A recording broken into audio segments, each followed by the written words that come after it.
সুতরাং অহংকার যদি কেউ করে, অহংকার করেছিল বিগত 17 বছর যারা ক্ষমতায় ছিল, কথা বলেন ঠিক কিনা, আরো জোরে বলেন ঠিক কিনা।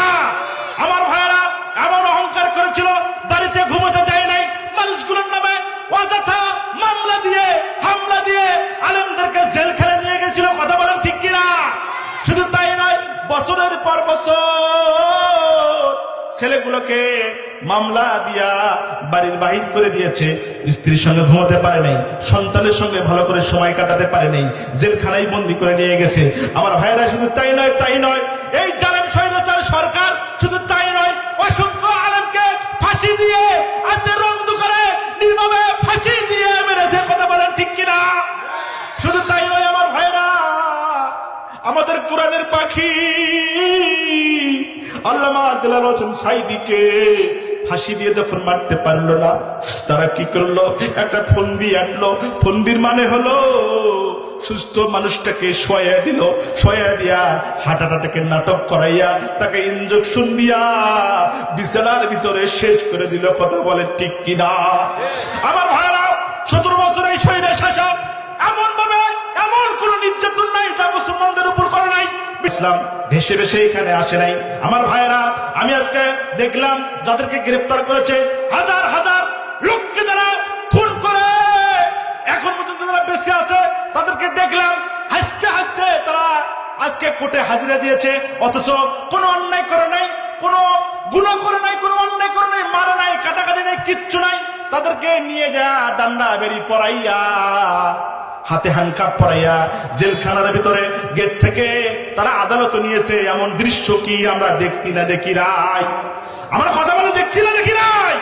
সুতরাং ডক্টর ইউনূস সাহেবকে বলতে পারি, আপনি মাটি পুরে আসেন নাই, আসমান থেকে নেমেন নাই, আপনাকে আমরা এই রক্তের ভিতর দিয়ে আপনাকে ক্ষমতায় বসিয়েছি, কথা বলে ঠিক কিনা। সুতরাং আলেমদের সাথে যারা এরকম 2 নম্বরই করেছে, এরকম নির্যাতন করেছে, তাদেরকে লোক সমাজে শাস্তি দিয়ে জনগণের কলজা ঠান্ডা করেন, কথা বলেন ঠিক কিনা। বিটিআর বিদ্রোহের বিচার এখনো শুরু করা হয় নাই, আমরা বুঝতে পারতেছি না দেশ কোন দিকে যাচ্ছে। সুতরাং আমি অনুরোধ করব, যারা এই যে আসিফ নজরুলের ব্যাপারে যেগুলো তথ্য এখন পর্যন্ত আমাদের কাছে আছে, আমরা যে খবরগুলো দেখতেছি, সুতরাং এখনই যদি আসিফ নজরুলের ব্যাপারে যদি পদক্ষেপ না দেওয়া হয়, তাহলে হয়তো হতে পারে আগামী আবার একটা বিপ্লব হতে পারে। এই আসিফ নজরুলের জন্য আবার আমাদের মাঠে লাগতে পারে। যদি যাওয়া লাগে, যদি আবার শহীদ হওয়া লাগে, তারা কি, আপনারা কি সেই মাঠে যদি প্রস্তুত আছেন? কারা কারা আছেন? 2 হাত উঁচু করে আল্লাহকে দেখান। লিল্লাহ তাকবীর। আল কোরআনের আলো, আল হাদিসের আলো, লিল্লাহ তাকবীর।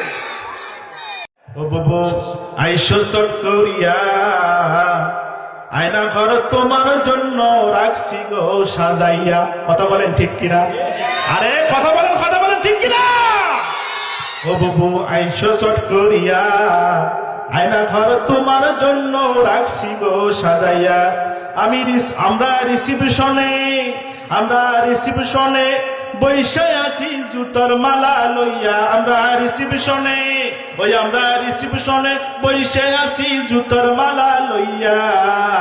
আয়না ঘর তোমার জন্য রাখছি গো সাজাইয়া, বাবু আইসো চট করিয়া, আয়না ঘর তোমার জন্য রাখছি গো সাজাইয়া। চিৎকার মেরে বলেন মারহাবা, আরো জোরে বলেন মারহাবা। নির্বিচারে মারছো মানুষ ক্ষমতার লাগিয়া, ওরে নির্বিচারে মারছো মানুষ ক্ষমতার লাগিয়া।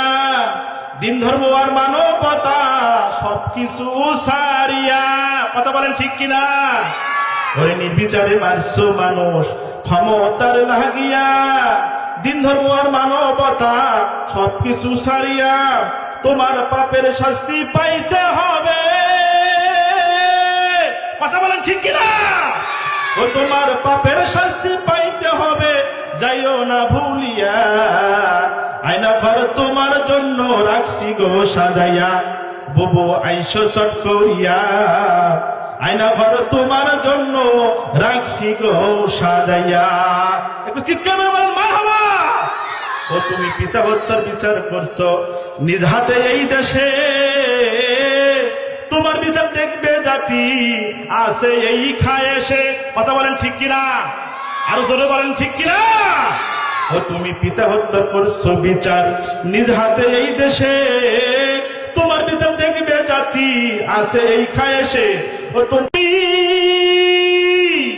ও তোমার কর্মফল পাবেই তুমি, দেখো গো ভাবিয়া আয়না ঘর তোমার লাইগা রাখছি গো সাজাইয়া, বুবু আইসো চট করিয়া আয়না ঘর তোমার জন্য রাখছি গো সাজাইয়া। ওই আমরা রিসিপশনে পয়সায় আসি জুতার মালা লইয়া, হাই আমরা রিসিপশনে পয়সায় আসি জুতার মালা লইয়া, আয়না ঘর তোমার জন্য রাখছি গো সাজাইয়া, বুবু আইসো চট করিয়া আয়না ঘর তোমার জন্য রাখছি গো সাজাইয়া। একটু চিৎকার মেরে বলেন মারহাবা।